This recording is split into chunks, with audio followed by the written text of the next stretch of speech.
What's up YouTube, this is Albert Aldridge, the nutrition coach of albertaldridgefitness.com. Thank you very much for clicking on the video. It's an absolute pleasure having you, and in today's video I'm doing something slightly different with this YouTube channel called The Nutrition Coach, where I take one of your questions every single day and I upload a video which lasts 5 minutes, between 5 and 7 minutes. I'll put a timer on for 5 minutes to talk about the question I've been asked, and I'll be really interested to hear what you guys have to say about the topic. I'll give my opinion, but I'll be very interested to hear about what you think and whether you've had a good benefit, you've had maybe a good experience with what the question's talking about, if it's talking about a specific diet.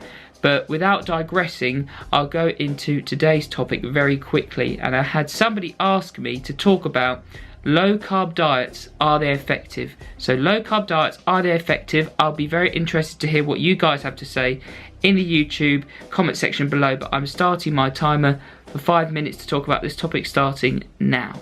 So in my opinion, with low carb diets, I think you have to be very careful in transitioning to a low carb diet if you've been used to eating a normal amount of carbohydrates in your diet. So say if you're somebody who eats an average diet of breakfast, lunch and dinner with snacks in between, which might be cereal, pastas, you still have those kind of things in your diet, and you immediately decide to switch to a very, very low carb diet, or even a ketogenic diet, which is high fat, zero carb and moderate protein diet, then I do think you'll find that this impacts you negatively in the short term. Your cognitive function, you will feel more lethargic throughout the day, and your rate of energy production and your performance within exercise or within gym training or just training in general, whatever sport you're doing, will be hindered negatively to start with, unless you do a very gradual approach to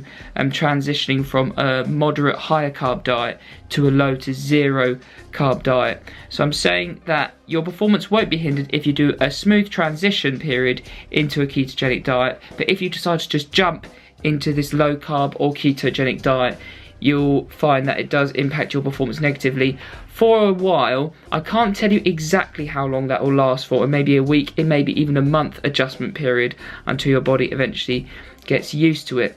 But my argument with a low carb diet, I personally prefer having a moderate to high carb diet. I would only ever recommend somebody to do ketogenic diet or a low carb diet if they prefer, enjoyment wise, having higher fat foods or having foods that are higher in protein. If they enjoy them more, then fair enough, do eat them. But I do believe there is a point, especially with protein in particular, if you have really, really significantly high amounts of protein in your diet, I'm talking say 2 to 3 grams of protein per pound of your body weight, and you're having that on a very consistent basis, this could hinder your kidney function in the long term, and you may find that you do have some kidney damage. Again, I'll need to look into more detail about all the negative effects that could happen with a high protein diet. So you'd have to be a little bit careful with that if you're going to just have literally really, really, really high protein all the time. High fat wise though, if you enjoy having peanuts, if you enjoy having seeds, peanut butter, fishes like salmon, and fishes that have been stored in tins like cans of tuna, you can get cans of tuna in brine, but you can also get them in olive oil. If you really enjoy that, then fair enough. But I do find that if I go to a low carb diet or a ketogenic diet, that glycogen is stored in carbohydrates which you get from food is stored in the body as glycogen, and when this glycogen is converted into glucose, that can be combined with ATP to create energy. That can be used by the muscles in the body, the glucose, to create ATP, generate ATP, which has to combine with phosphocreatine as something called adenine triphosphate and phosphocreatine. They combine together to create energy. And if glycogen and glucose is taken away, that energy source, then obviously that's why performance is going to be hindered negatively. So I would definitely argue the point that you need to transition smoothly into a ketogenic diet if you don't want your performance to be hindered. But I still think if you're in a ketogenic diet, this really again depends on the person who's doing this, because we're all individual and we're all going to respond to diets in different ways.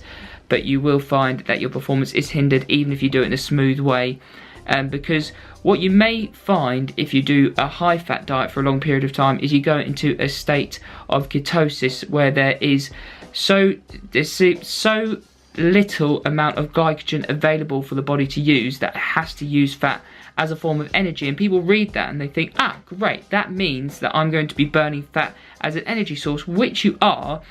But from my experience and from doing research of dieting, I mean my experience of dieting and doing research about fat loss and dieting, calories in versus calories out, and calories in general are the biggest influence on whether you lose fat or not. So if you're following a high fat diet but you're still eating over your maintenance calories significantly, say if you're maintaining on 2,500 calories a day and you're eating significantly more like 3,000 to 3,500 calories a day, zero carb or low carb with a high fat diet, moderate protein, you still will gain weight whatever happens. So you may use that as a that's the timer gone off. So I'm going to keep this video very short at 5 minutes, just so this doesn't go into too much detail. But just so I touch on the points I wanted to touch upon, ketosis will kill your appetite to start with.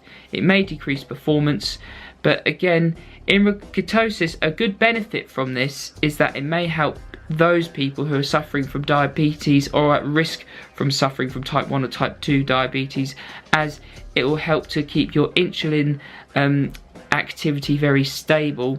So you'll find that if you can keep it at a very stable level, that you won't experience any maybe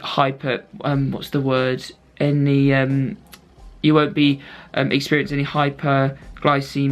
glycemia, and there's hypoglycemia and hyperglycemia people suffer with, but you won't find that you'll be able to not perhaps experience any of this if you're in a ketosis state. Again, I'll have to do more research into this, but I'm very interested in this kind of topic and I'd love to hear what you guys have to think about it. So please do leave me some feedback in the YouTube's comment section. Let me know what you'd like me to talk about in a future video, and subscribe to this channel as well as my main YouTube channel, where I'm going to be doing 2 videos a week, one showing you my progress in lean bulk 4 days of eating, and the other one talking about a main topic but really well edited video, but a topic to do with dieting, fat loss and something in the fitness industry. In the meantime, this is Albert Aldridge, the nutrition coach of Albert Aldridge Fitness, the YouTube channel and the Nutrition Coach YouTube channel, signing out. I'll see you in tomorrow's video.